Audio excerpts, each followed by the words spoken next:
बिस्मिल्लाहिर्रहमानिर्रहीम। अस्सलाम वालेकुम students, I am Qurratulain Ayaz और स्टूडेंट्स हम चैप्टर 10 इलेक्ट्रोकेमिस्ट्री की एक्सरसाइज कर रहे हैं। So let's start our lecture. जी स्टूडेंट्स, क्वेश्चन नंबर 7 हमारे पास है, describe the electrolysis of molten sodium chloride and a concentrated solution of sodium chloride. Student, इस क्वेश्चन का आंसर आपको मिलेगा lecture industrial importance of electrolysis में। हमने डिटेल में डिस्कस किया था डाउन सेल इंडिकेट करेगा कि मोल्टन NaCl की इलेक्ट्रोलिसिस किस तरह से होती है, और नेल्सन सेल आपको इंफॉर्मेशन देगा कि कंसंट्रेटेड सॉल्यूशन ऑफ NaCl में इलेक्ट्रोलिसिस कैसे होगी। ठीक है, आप इसे उस लेक्चर से फॉलो अप कर सकते हैं। Question number 8 is differentiate between single electrode and standard electrode potential. ठीक है, इन दोनों का डिफरेंस आपको इसका आंसर मिल सकता है हमारे लेक्चर इलेक्ट्रोड पोटेंशियल में। इलेक्ट्रोड पोटेंशियल के लेक्चर के एंड पे हमने ये डिफरेंट सिंगल इलेक्ट्रोड पोटेंशियल और स्टैंडर्ड इलेक्ट्रोड पोटेंशियल को डिफरेंशिएट किया था डिटेल में, आप इसे वहां से कंसल्ट कर सकते हैं। और आज के लेक्चर में हम देखेंगे question number 9, outline the important applications of electrolysis, right the chemical reactions involve. Students, इस क्वेश्चन का जो ये पार्ट है, अगेन आपको इसका answer industrial importance of electrolysis का जो पूरा लेक्चर है वो इसके अंदर आएगा, क्योंकि हमने उसके अंदर तमाम इंपॉर्टेंस पॉइंट पढ़े थे इलेक्ट्रोलिसिस के। इलेक्ट्रोलिसिस कहाँ कहाँ इस्तेमाल होता है, जिसमें हमने डाउन सेल, नेल्सन सेल, इसी तरह से हमने ये भी देखा था कि इम्प्योर कंपाउंड्स को प्यूरिफाई करने के लिए भी इस्तेमाल होता है, इलेक्ट्रोप्लेटिंग एटसेट्रा। ठीक है, तो वो सारे पॉइंट्स आपको मिलेंगे lecture industrial importance of electrolysis में। नेक्स्ट पार्ट है इसका, discuss the electrolysis of copper sulphate using copper electrode and silver nitrate using silver electrode. Question number 9 की इस पार्ट को मैं यहाँ पर सॉल्व करूंगी। ठीक है, आपसे पूछा गया है कि जब आप कॉपर सल्फेट की इलेक्ट्रोलिसिस करेंगे कॉपर इलेक्ट्रोड को इस्तेमाल करते हुए, तो तब क्या रिएक्शंस होंगी और आपके पास क्या प्रोडक्ट आएगी एंड पे। और इसी तरह से सिल्वर नाइट्रेट की इलेक्ट्रोलिसिस भी हमें डिस्कस करनी है। तो सबसे पहले स्टूडेंट्स आप लिखेंगे electrolysis of copper sulphate using copper electrodes. ठीक है, जब स्टूडेंट्स आप कॉपर सल्फेट की इलेक्ट्रोलिसिस करेंगे तो कॉपर सल्फेट क्या एक्ट करेगा, एज इन इलेक्ट्रोलाइट। ठीक है, copper sulphate is acting as electrolyte. Solution है, सोल्यूशन में क्या मौजूद होंगे, कॉपर आयंस की फॉर्म में मौजूद होगा और साथ ही सल्फेट आयंस इस तरह से मौजूद होंगे सॉल्यूशन में। ठीक है स्टूडेंट्स, अब इलेक्ट्रोलिसिस में हमने क्या कहा था कि हम इलेक्ट्रोलाइटिक सेल इस्तेमाल करते हैं। इलेक्ट्रोलाइटिक सेल ऐसा सेल होता है जिसके अंदर हम एक केमिकल रिएक्शन जो है इलेक्ट्रिक करंट की हेल्प से प्रोसीड करवाते हैं। इसमें रिएक्शन जो है नॉन स्पॉन्टेनियस होता है और उसको प्रोसीड करवाने के लिए हमें इलेक्ट्रिक करंट की जरूरत होती है। तो इसके अंदर हम कैथोड और एनोड कौन से लेंगे, दोनों ही कॉपर इलेक्ट्रोड्स हैं, लेकिन इनकी नेचर में थोड़ा सा डिफरेंस होगा कि एक इलेक्ट्रोड जो है वो हम प्योर लेंगे कॉपर का, और एक इलेक्ट्रोड जो है वो इम्प्योर कॉपर होगा। ठीक है, तो कैथोड हमारा होगा कॉपर मेटल का, दैट इज प्योर। ठीक है, और एनोड जो होगा कॉपर मेटल रॉड होगा, बट दैट इज इम्प्योर, यानी इस कॉपर मेटल के अंदर या इस इलेक्ट्रोड के अंदर इम्प्योरिटीज मौजूद होंगी। ठीक है, अब जिसका इलेक्ट्रोलाइटिक सेल हम देखते हैं कि यहाँ पर इलेक्ट्रोलाइट जो है वो कॉपर सल्फेट है सेल के अंदर। ठीक है, और यहाँ कैथोड जो है वो प्योर कॉपर है और एनोड हमने इम्प्योर कॉपर लिया हुआ है। ठीक है, दोनों इलेक्ट्रोड जो है बैटरी के साथ कनेक्ट है। स्टूडेंट्स, जब हमने बैटरी ऑन की तो आप देखेंगे कि एनोड पे क्या हो रहा है कि जो एनोड का इलेक्ट्रोड है दैट इज इम्प्योर कॉपर, वहां पर ऑक्सीडेशन हो रही है, यानी कॉपर मेटल जो है या copper atoms they are converted into copper ions. ठीक है, एनोड पे क्या हो रहा है कि कॉपर मेटल या एटम जो है इलेक्ट्रॉन्स लूज कर रहा है और आयंस बन रहे हैं जो कि सॉल्यूशन के अंदर एंटर हो रहे हैं। अब ये जो आयंस हैं ये कैथोड की तरफ अट्रैक्ट कर रहे हैं, क्योंकि आप देख सकते हैं कि सर्किट में से जो इलेक्ट्रॉन्स एंटर हो रहे हैं कैथोड में एंटर हो रहे हैं, और पॉजिटिव आयन सोल्यूशन में से कैथोड की तरफ अट्रैक्ट होंगे और वहां पर इलेक्ट्रॉन एक्सेप्ट करेंगे और कॉपर मेटल में कन्वर्ट हो जाएंगे और कैथोड के ऊपर डिपॉजिट होना शुरू हो जाएंगे। आप देख सकते हैं कि कॉपर जो एटम है अब वो इलेक्ट्रोड पे कैथोड के इलेक्ट्रोड के ऊपर डिपॉजिट होते जा रहे हैं। अब जैसे जैसे ये रिएक्शन प्रोसीड करेगा तो हम क्या देखेंगे कि एनोड पे जो हमारा इलेक्ट्रोड था वो क्या उसकी थिकनेस कम होती जा रही है और वहां पर इम्प्योरिटीज जो हैं वो डिपॉजिट होती जा रही हैं, क्योंकि जो कॉपर आयन है या आप कह लेंगे कॉपर एटम्स हैं वो तो आयंस में कन्वर्ट होते जा रहे हैं और कैथोड की तरफ मूव होते जा रहे हैं। एक टाइम ये आएगा कि स्टूडेंट्स हमारा जो एनोड इलेक्ट्रोड है वो पूरा का पूरा इस्तेमाल हो जाएगा, ठीक है, और वो कहाँ पर डिपॉजिट हो जाएगा, कैथोड पे, क्योंकि कैथोड ऑलरेडी जो है प्योर कॉपर है। तो इसके ऊपर फर्दर जो कॉपर एटम्स की डेपोजिशन की वजह से ये कैथोड जो है हमारे पास पूरा प्योर कॉपर मेटल ऑब्टेन हो जाएगा और एनोड वाली साइड पे आप देख सकते हैं, आप कह लें इम्प्योरिटीज जो हैं वो काली डिपॉजिट हो रही।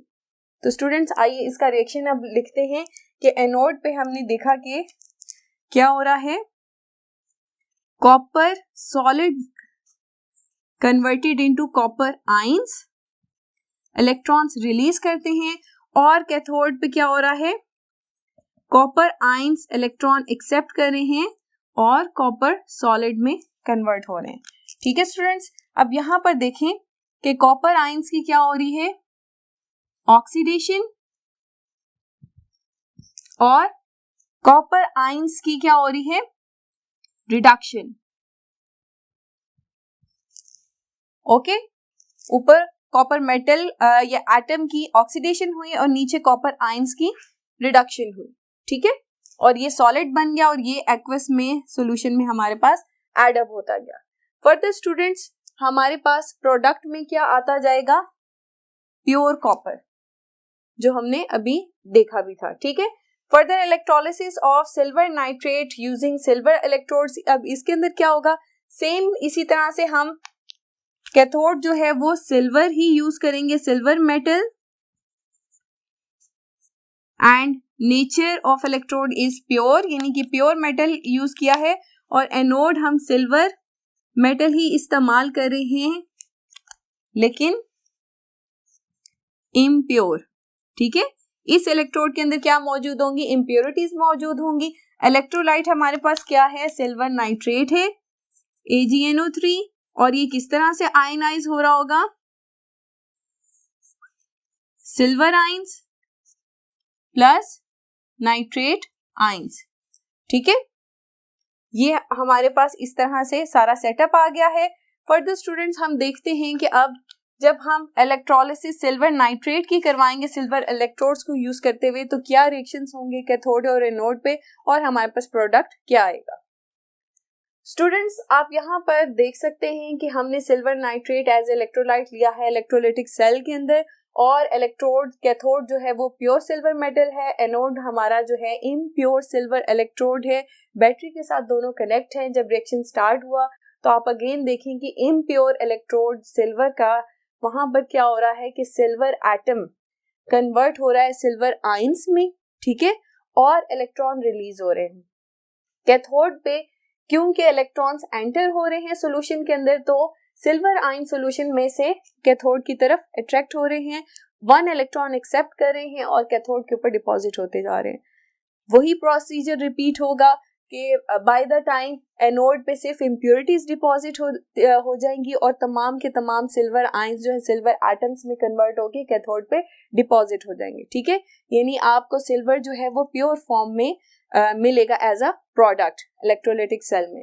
तो फर्दर हम कैथोड का रिएक्शन लिखते हैं, सॉरी एनोड का पहले लिखते हैं। एनोड हमारे पास silver solid will convert into silver ions, one electron release किया था, और कैथोड पे क्या हुआ था कि सॉल्यूशन में से सिल्वर आयंस जो है वो इलेक्ट्रॉन एक्सेप्ट कर रहे थे और सिल्वर सॉलिड मेटल में कन्वर्ट हो रहे थे और ये डिपॉजिट हो रहे थे कैथोड पे, ठीक है स्टूडेंट्स।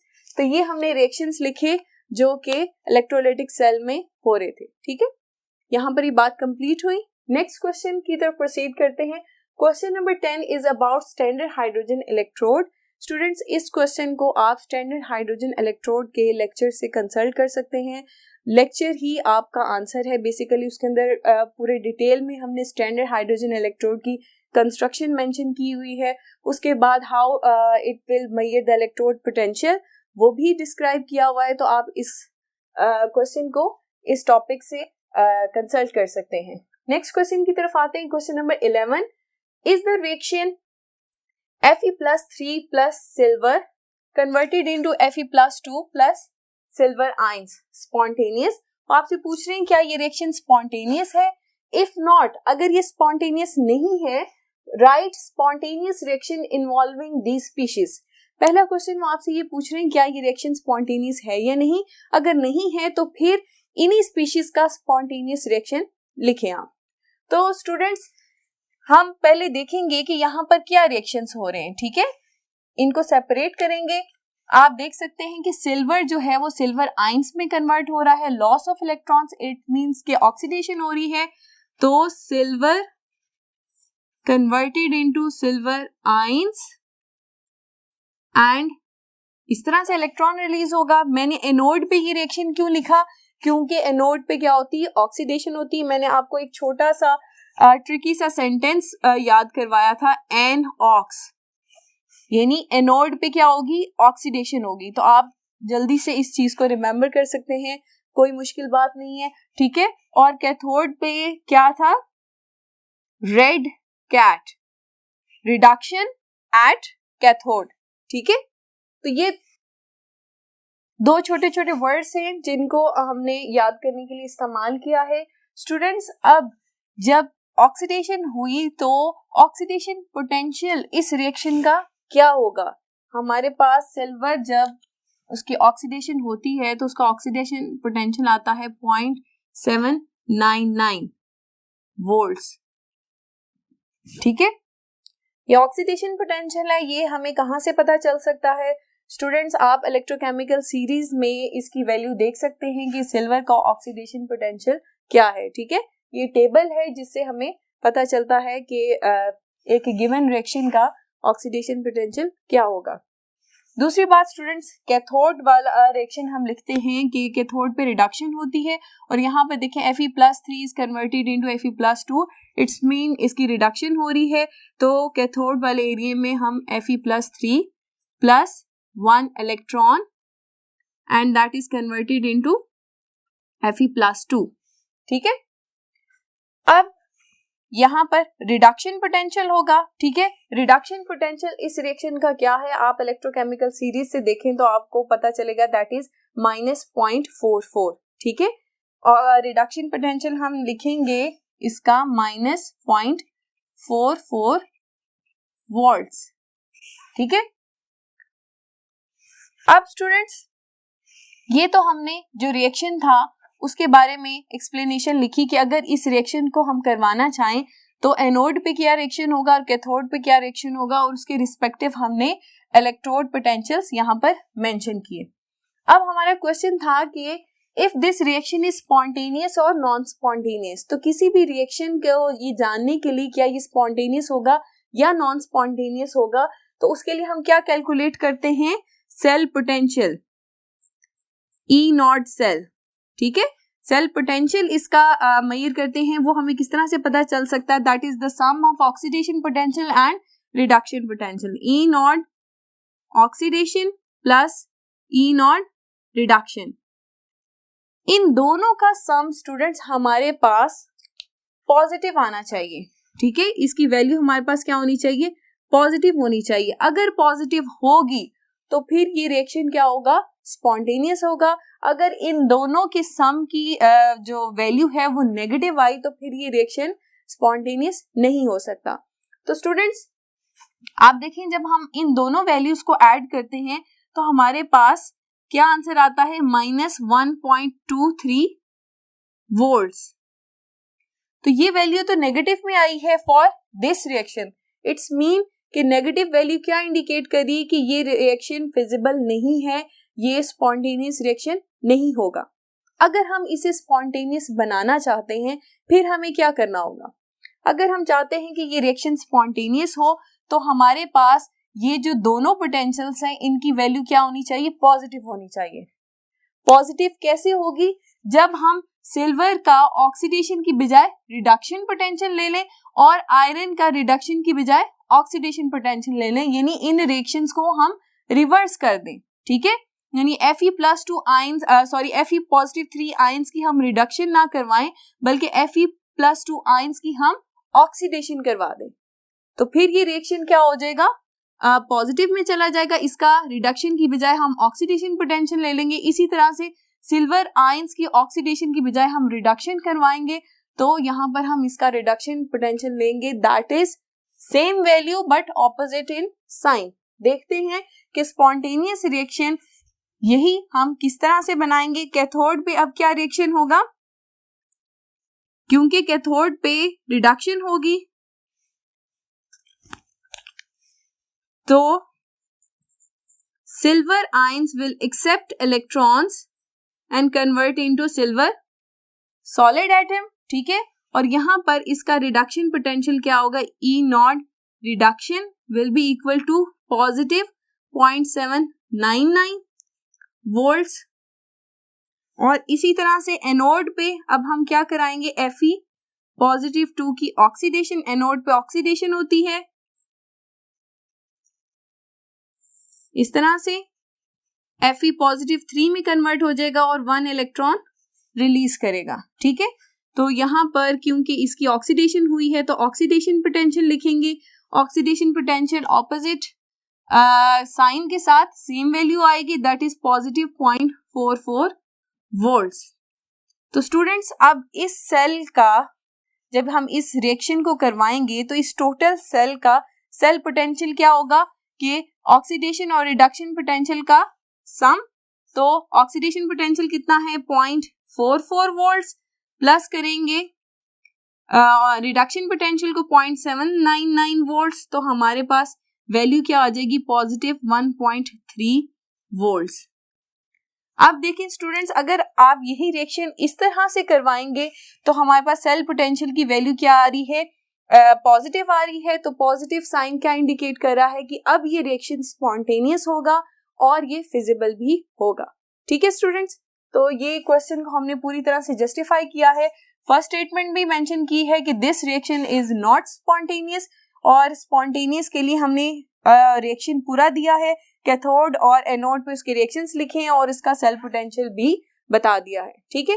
नेक्स्ट क्वेश्चन की तरफ प्रोसीड करते हैं स्टूडेंट्स। क्वेश्चन नंबर 14 का पार्ट ए है spontaneity of oxidation reduction reaction, ठीक है। यानी ऑक्सीडेशन रिडक्शन रिएक्शन स्पॉन्टेनियस होगा या नहीं होगा, ये आप कैसे इवेल्युएट कर सकते हैं। तो स्टूडेंट सबसे पहले हम देखेंगे कि रिडॉक्स रिएक्शंस जो ऑक्सीडेशन रिडक्शन रिएक्शंस होते हैं उनमें होता क्या है। उनमें बेसिकली एक स्पीशी की ऑक्सीडेशन होती है, एक एम में मेंशन कर रही हूं, इसकी ऑक्सीडेशन होगी, ये पॉजिटिव में चला जाएगा और एन इलेक्ट्रॉन्स रिलीज करेगा। और या ये भी पॉसिबिलिटी है कि एक स्पीशी जो है वो रिड्यूस हो, ठीक है, सॉलिड में, ठीक है। या तो कोई मेटल एटम जो है ऑक्सीडाइज होगा, इलेक्ट्रॉन्स लूज करेगा, या कोई मेटल आयन जो है इलेक्ट्रॉन्स एक्सेप्ट करेगा और मेटल एटम में कन्वर्ट हो जाएगा। यानी या ऑक्सीडेशन हो रही है या रिडक्शन हो रही है, ठीक है। और ये रिडक्शन स्टूडेंट्स, अब रिडॉक्स रिएक्शंस ऐसे रिएक्शंस स्पॉन्टेनियस होंगे जहां पर ऑक्सीडाइजिंग और रिड्यूसिंग एजेंट्स दोनों मौजूद होंगे। एक पहली कंडीशन हमने रखी कि रिडॉक्स रिएक्शन स्पॉन्टेनियस हो सकते हैं, यानी ऐसे रिएक्शंस जिन्हें स्टार्ट होने के लिए एनर्जी की जरूरत ना हो, या नॉन स्पॉन्टेनियस हो सकते हैं कि ऐसे रिएक्शंस जिनको स्टार्ट करने के लिए आपको एनर्जी सप्लाई करनी पड़े, ठीक है। दो तरह के हो सकते हैं स्पॉन्टेनियस रिडॉक्स रिएक्शंस। कौन से होंगे, जहां पर वो दोनों स्पीशीज मौजूद होंगी जो ऑक्सीडेशन और रिडक्शन कर सकें, ठीक है। मतलब आपके या तो मेटल एटम मौजूद होगा या मेटल आयन जो है दोनों एक साथ मौजूद होंगे। उसकी एग्जांपल मैं आपको दिखाती हूँ लिख के। For example iron plus copper sulphate. अब आप स्टूडेंट्स यहां पर देखें कि एक स्पीशी आपके पास ऐसी है जो अपनी सॉलिड फॉर्म में मौजूद है, iron is present in solid form, ठीक है, और एक स्पीशी ऐसी है that is present in ionic form, ठीक है, ये कॉपर आयंस की फॉर्म में मौजूद है। इसका मतलब है कि ये दोनों स्पीशीज जो है अगर हम इनको आपस में मिलाएं तो इनकी क्या हो सकती है, ऑक्सीडेशन और रिडक्शन हो सकती है। तो इसका मतलब ये रिएक्शन को प्रोसीड करवाने के लिए हमें कोई एनर्जी की जरूरत नहीं, ये खुद ब खुद हो जाएगा। जब हम इन्हें मिक्स करते हैं तो ये ब्लू सॉल्यूशन जो है ये कन्वर्ट हो जाता है ग्रीन सॉल्यूशन में और इस तरह से कॉपर मेटल यहां बन जाएगा और आयरन सल्फेट में कन्वर्ट हो जाएगा। ये सॉल्यूशन पहले ब्लू था, जब हमने इनको मिक्स किया है कॉपर सल्फेट में आयरन ऐड किया तो इसका कलर क्या हो जाता है, ग्रीन हो जाता है। नॉन स्पॉन्टेनियस ऐसा रिएक्शन होगा, अब मैं आपको एक नॉन स्पॉन्टेनियस रिएक्शन लिख के दिखाती हूँ, that is NaCl converted into Na solid and chlorine gas. अब स्टूडेंट्स यहां पर देखें कि जो हमारे पास रिएक्टेंट है Na पॉजिटिव और क्लोराइड नेगेटिव, अब ये दोनों ही आयंस है, ठीक है। हमने क्या कहा था कि ऑक्सीडेशन रिडक्शन रिएक्शन कब स्पॉन्टेनियस होगा, या तो एक मेटल एटम होना चाहिए और आयन होना चाहिए। अब यहाँ पर दोनों ही आयंस है, यानी दोनों ही बड़ी स्टेबल कंडीशन में है, ये अपने आप को चेंज नहीं करना चाहते, लेकिन हम इन्हें जबरदस्ती जो है उनकी ऑक्सीडेशन और रिडक्शन करवाएंगे। जब हम जबरदस्ती कोई रिएक्शन करवाना चाहेंगे फिर हमें एक एक्सटर्नल फोर्स अप्लाई करनी पड़ेगी। अब इस केस में एक्सटर्नल फोर्स क्या होगी कि हम इलेक्ट्रिक करंट जो है वो पास करवाते हैं ताकि सोडियम जो है उसकी क्या हो सके, रिडक्शन हो सके, और क्लोराइड आयन जो है उसकी क्या हो सके, ऑक्सीडेशन हो सके, और वो क्लोरीन गैस में कन्वर्ट हो सके, ठीक है। ये तो बात होगी कि रिडॉक्स रिएक्शन स्पॉन्टेनियस हो सकते हैं, नॉन स्पॉन्टेनियस हो सकते हैं, किन कंडीशंस में वो भी हमने बता दिया। अब हम कैसे पता करें कि जो हमारा गिवन रिएक्शन है वो स्पॉन्टेनियस है या नहीं। अभी जैसे हमने लास्ट क्वेश्चन में भी बात की कि हम सेल पोटेंशियल को देखते हुए, सेल पोटेंशियल की वैल्यू देखते हुए हम ये जज कर सकते हैं कि क्या एक रिएक्शन स्पॉन्टेनियस होगा या नॉन स्पॉन्टेनियस होगा। अगर सेल पोटेंशियल की वैल्यू पॉजिटिव आती है तो फिर रिएक्शन क्या होगा, स्पॉन्टेनियस होगा, ठीक है। और अगर सेल पोटेंशियल की वैल्यू नेगेटिव आती है तो इसका क्या मतलब है कि रिएक्शन क्या होगा, that will be non spontaneous, ठीक है स्टूडेंट्स। अब सेल पोटेंशियल कैसे कैलकुलेट किया जाए, ठीक है। सेल पोटेंशियल कैलकुलेट करने के लिए हमारे पास फॉर्मूला है कि हम E0 सेल कैलकुलेट करते हैं oxidation potential plus reduction potential, ठीक है। इन दोनों को ऐड करके अगर वैल्यू पॉजिटिव आए तो समझ लें रिएक्शन स्पॉन्टेनियस है, अगर इन दोनों को ऐड करके वैल्यू नेगेटिव आए तो समझ लेंगे रिएक्शन नॉन स्पॉन्टेनियस है। आइए एग्जांपल के साथ देखते हैं कि जब रिएक्शन का किसी रिएक्शन की सेल पोटेंशियल की वैल्यू पॉजिटिव आए होगी तो हम उसे स्पॉन्टेनियस कहेंगे, और कैसे उसे हम नॉन स्पॉन्टेनियस कंडीशंस चेंज करने से बना सकते हैं। एग्जाम्पल में मैं आपको अगेन यही एग्जाम्पल देखते हैं जो हमने ऊपर ली थी, ये वाली iron sulphate, iron plus copper sulphate react to give iron sulphate plus copper, ठीक है, ये सॉलिड फॉर्म में। अब ये एक रिएक्शन है, ठीक है।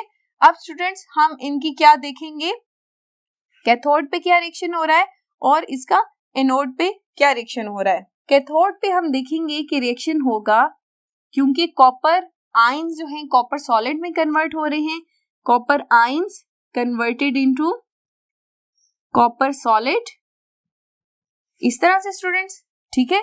तो इसका इलेक्ट्रोड पोटेंशियल ये रिडक्शन हो रही है, तो ई नॉट रिडक्शन इसकी वैल्यू क्या है 0.34 वोल्ट्स, ठीक है। और स्टूडेंट्स इसी तरह से एनोड पे क्या हो रहा होगा, Fe iron is converted into Fe positive 2 plus 2 electrons, ठीक है। आयरन की क्या हुई है ऑक्सीडेशन, तो इसका ऑक्सीडेशन पोटेंशियल हम इस तरह से लिखेंगे E नॉट ऑक्सीडेशन किसके इक्वल आएगा 0.44 वोल्ट्स। अगेन स्टूडेंट्स आप सोच रहे होंगे कि ये वैल्यूज कहाँ से आ रही है, इलेक्ट्रोकेमिकल सीरीज में इनके ऑक्सीडेशन और रिडक्शन पोटेंशियल मेंशन होते हैं, आप वहां से ये वैल्यूज मेमोराइज कर सकते हैं, ठीक है। अब स्टूडेंट्स इनका सेल पोटेंशियल क्या होगा, इसको ऐड करेंगे तो ये हमारे पास वैल्यू आएगी 0.78 वोल्ट्स, ठीक है, and the sign is positive, ठीक है। और ये क्या है, that is the E not cell potential positive है। इसका मतलब क्या है कि ये रिएक्शन क्या होगा, स्पॉन्टेनियस होगा। स्टूडेंट्स अब हम ये देखना चाहते हैं कि अगर हम इस रिएक्शन को ऑपोजिट कर दें फिर क्या होगा, क्या ये रिएक्शन वाकई प्रोसीड करेगा या नहीं करेगा। तो इसी अब रिएक्शन को मैं ऑपोजिट करने लगी हूं कि अब मैं जो एग्जांपल लिखूंगी दैट विल कि आयरन जो है प्रोडक्ट में बनेगा और कॉपर हम रिएक्टेंट में लेंगे। तो देखते हैं कि क्या ये रिएक्शन होगा कि नहीं, हम इसका भी सेल पोटेंशियल कैलकुलेट करने से ये डिटरमिन करेंगे, ठीक है। मैं सिंपल लिख रही हूं कॉपर सॉलिड, ठीक है, और आयरन Fe पॉजिटिव 2, और इसी तरह से हमारे पास आयरन एज सॉलिड प्रोडक्ट बनेगा और कॉपर आयंस की फॉर्म में आ जाएगा, ठीक है। इसको मैं थोड़ा सा हाईलाइट कर देती हूं, that is our second condition, ठीक है। अब इस कंडीशन पे कैथोड का रिएक्शन देखेंगे, कैथोड पे क्या होती है, रिडक्शन होती है। तो अब इस रिएक्शन में देखेंगे किसके अंदर इलेक्ट्रॉन्स ऐड हो रहे हैं, आयरन के अंदर। तो कैथोड पे रिएक्शन हम ऐसे कुछ होगा, Fe positive 2 will accept 2 electrons and converted into solid atom। अब स्टूडेंट्स क्योंकि आयरन की क्या हो रही है, रिडक्शन हो रही है, तो हमारे पास आयरन का ऑक्सीडेशन पोटेंशियल हमने इलेक्ट्रोकेमिकल सीरीज से वैल्यू देखी थी 0.44 वोल्ट्स।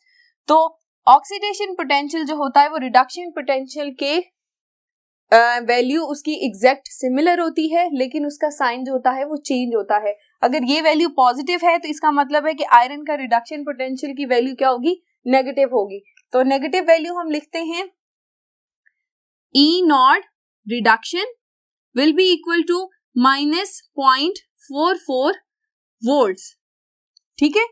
इसी तरह से स्टूडेंट्स एनोड पे अब क्या रिएक्शन होगा, एनोड पे ऑक्सीडेशन हो रही है। ऑक्सीडेशन किसकी होगी, कॉपर की, क्योंकि कॉपर जो है वो इलेक्ट्रॉन लूज करके कॉपर आयंस में कन्वर्ट हो गया है। तो यहां पर मैं लिखूंगी copper solid converted into copper ions और 2 इलेक्ट्रॉन्स रिलीज हो रहे हैं। अब ऊपर वाले रिएक्शन में कॉपर की रिडक्शन हो रही थी, रिडक्शन पोटेंशियल की वैल्यू है that will be exactly the same, ठीक है। ऑक्सीडेशन पोटेंशियल ऑफ इलेक्ट्रोड की वैल्यू सेम होगी, लेकिन साइन जो है वो क्या होगा, ऑपोजिट होगा, -0.34 वोल्ट्स। स्टूडेंट याद रहे ये वैल्यू सेम और ऑपोजिट डायरेक्शन में क्यों होती हैं, क्योंकि ये रिएक्शन रिवर्सिबल होते हैं, ठीक है। कॉपर 2 इलेक्ट्रॉन्स लेके कॉपर सॉलिड में भी कन्वर्ट हो सकता है और कॉपर सॉलिड जो है वो इलेक्ट्रॉन लूज करके कॉपर आयंस में भी कन्वर्ट हो सकता है, इसलिए वैल्यूज इनकी सेम आती हैं, जस्ट डायरेक्शन ऑपोजिट होने की वजह से साइन जो होते हैं वो चेंज होते हैं। अब इस कंडीशन में हमने इलेक्ट्रोड पोटेंशियल सेल का कैलकुलेट करना है, वो हमारे पास क्या आएगा, E not of cell in this condition will be -0.78 volts. यानी स्टूडेंट्स अगर जब हमने रिएक्शन रिवर्स कर दिया, कॉपर आयंस की बजाय कॉपर सॉलिड ले लिया और आयरन का सॉल्यूशन ले लिया, तो फिर हमने देखा कि सेल पोटेंशियल की वैल्यू हमारे पास क्या आ रही है, नेगेटिव आ रही है। नेगेटिव साइन हमें क्या इंडिकेट कर रहा है ये रिएक्शन जो है वो स्पॉन्टेनियस नहीं होगा, क्योंकि ऊपर हमने पढ़ा था कि spontaneity of a redox reaction depends upon the value of cell potential. Cell potential की वैल्यू नेगेटिव होगी तो रिएक्शन नॉन स्पॉन्टेनियस होगा, ठीक है, या आप कह सकते हैं कि वो फिजिबल नहीं होगा। तो स्टूडेंट्स, इस तरह से हमने spontaneity of oxidation reduction reaction को एक्सप्लेन किया, दो एग्जाम्पल भी दी कि किस तरह से एक ही रिएक्शन जो है वो कॉम्बिनेशन से फिजिबल हो सकता है और कॉम्बिनेशन चेंज कर देने से फिजिबल नहीं हो सकता। आइए स्टूडेंट नेक्स्ट क्वेश्चन की तरफ प्रोसीड करते हैं।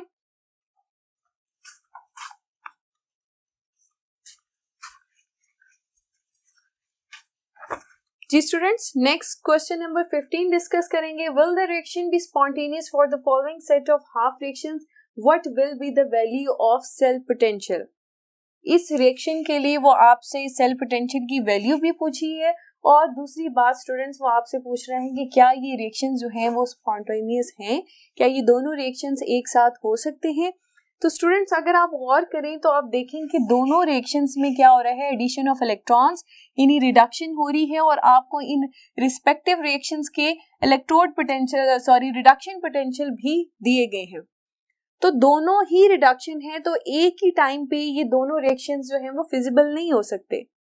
रिडॉक्स रिएक्शंस में तो हमने कहा था कि एक रिएक्शन जो है वो ऑक्सीडेशन होता है और एक रिडक्शन होता है, तो इन दोनों में से हमें किसी एक रिएक्शन को जो होगा रिवर्स करना होगा। स्टूडेंट्स अगर आपको याद हो तो हमने कहा था कि एक फिजिबल रिएक्शन वही होगा जिसकी सेल पोटेंशियल की वैल्यू पॉजिटिव होगी। तो सेल पोटेंशियल की वैल्यू पॉजिटिव रखने के लिए हमें रिडक्शन पोटेंशियल और ऑक्सीडेशन पोटेंशियल दोनों की वैल्यूज पॉजिटिव में चाहिए होती हैं। तो इस रिएक्शन की तो वैल्यू ऑलरेडी पॉजिटिव है, इसका मतलब इसे हमें ऑपोजिट करने की जरूरत नहीं है, हमें इस नेगेटिव वैल्यू को पॉजिटिव करने के लिए इस रिएक्शन को फ्लिप करना होगा, ठीक है, रिवर्स रिएक्शन को लेना होगा, यानी कॉपर की हम रिडक्शन की बजाय क्या करवाएंगे, ऑक्सीडेशन करवाएंगे। तो ये रिएक्शन कहां पर होगा, एनोड पे होगा। मैं इस तरह से लिखूं इस रिएक्शन को, क्रोमियम सॉलिड, इसकी ऑक्सीडेशन होगी +3 और 3 इलेक्ट्रॉन्स ये क्या रिलीज करेगा, ठीक है। और अब मैं इसका इलेक्ट्रोड पोटेंशियल जो है वो ऑक्सीडेशन पोटेंशियल लिखूंगी, और उसकी वैल्यू क्या होगी, सेम वैल्यू, लेकिन साइन इसका ऑपोजिट हो जाएगा, +0.74 वोल्ट, ठीक है। और इसी तरह कैथोड पे स्टूडेंट्स सेम इक्वेशन लिख देंगे, मैग्नीज ऑक्साइड +4 प्रोटॉन्स +2 इलेक्ट्रॉन्स और Mn +2 +2 वाटर मॉलिक्यूल्स, और इसका भी यहां पर लिख देती है E0 reduction is equal to 1.28 volt, ठीक है। ये दोनों आगे हमारे पास। स्टूडेंट्स अब आप एक चीज देखें कि यहाँ पर हमारे पास नंबर ऑफ इलेक्ट्रॉन्स जो हैं वो सेम नहीं है, गेन और लॉस। हम क्या कहते हैं, ऑक्सीडेशन रिडक्शन में नंबर ऑफ इलेक्ट्रॉन्स जितने गेन होते हैं उतने ही लॉस्ट होते हैं, तो उसको बैलेंस करने के लिए हम क्या करेंगे, एक सूटेबल डिजिट से दोनों इक्वेशंस को मल्टीप्लाई करेंगे, ठीक है, ताकि इक्वल हो सके। एनोड पे जो रिएक्शन हो रहा है इस इक्वेशन को स्टूडेंट्स हम 2 से मल्टीप्लाई करेंगे और कैथोड वाली को हम 3 से मल्टीप्लाई करेंगे। ये सारी टर्म जो है 3 से मल्टीप्लाई होगी और ये 2 से मल्टीप्लाई होगी, तो फिर हम देखते हैं कि हमारे पास फाइनल रिएक्शन क्या होगा। रिएक्शन देखेंगे क्या बनता है जी, ये 3 हो जाएगा, 3MnO2 plus 12 protons plus 6 electrons, 3Mn +2 plus 6 water molecules, ये इक्वेशन आएगी। और इसी तरह से हमारे पास 2 क्रोमियम एटम्स, 2 Cr + 3 आयंस और 6 इलेक्ट्रॉन्स, ठीक है। अब ये हमारा जो रिएक्शन है वो दोनों तरफ से बैलेंस हो चुका है। स्टूडेंट्स सेल पोटेंशियल हम कैसे कैलकुलेट करेंगे, ऑक्सीडेशन और रिडक्शन पोटेंशियल को ऐड करके। तो यहां पर देख लेते हैं कि E0 cell is equal to E0 oxidation plus E0 reduction, ठीक है। वैल्यूज पुट करते हैं, ऑक्सीडेशन की वैल्यू क्या है, दैट इज 74 वोल्ट्स और रिडक्शन की वैल्यू क्या है 1.28 वोल्ट्स। तो दोनों को हम ऐड करेंगे तो हमारे पास आंसर आएगा 2.02 वोल्ट्स। तो वैल्यू पॉजिटिव क्या इंडिकेट करी है कि now this reaction is feasible. ठीक है, क्योंकि ये रिएक्शन एक तो दोनों तरफ रिडक्शन हो रही थी, दो एक ही टाइम पे दो रिएक्शन जो हैं वो रिड्यूस नहीं हो सकते। एक रिएक्शन मस्ट रिडक्शन का होना चाहिए और दूसरा ऑक्सीडेशन का होना चाहिए। इस वजह से हमने क्या किया था, क्योंकि हमें सेल रिडक्शन पोटेंशियल या आप कह लें इलेक्ट्रोड पोटेंशियल हमेशा उसकी वैल्यू पॉजिटिव में चाहिए होती है। इस रिएक्शन में जो हमारे पास पोटेंशियल वैल्यू नेगेटिव थी, इसलिए हमने इसको रिवर्स कर दिया ताकि दोनों वैल्यूज जो है हमारे पास पॉजिटिव आए, तो सेल पोटेंशियल की वैल्यू भी क्या होगी, पॉजिटिव होगी। तो स्टूडेंट्स, आज का लेक्चर हम अपना यहाँ पर ख़त्म करते हैं। मजीद नेक्स्ट लेक्चर में एक्सरसाइज के बाकी क्वेश्चन सॉल्व करेंगे। अपना बहुत सा ख्याल रखिए। अल्लाह हाफिज़।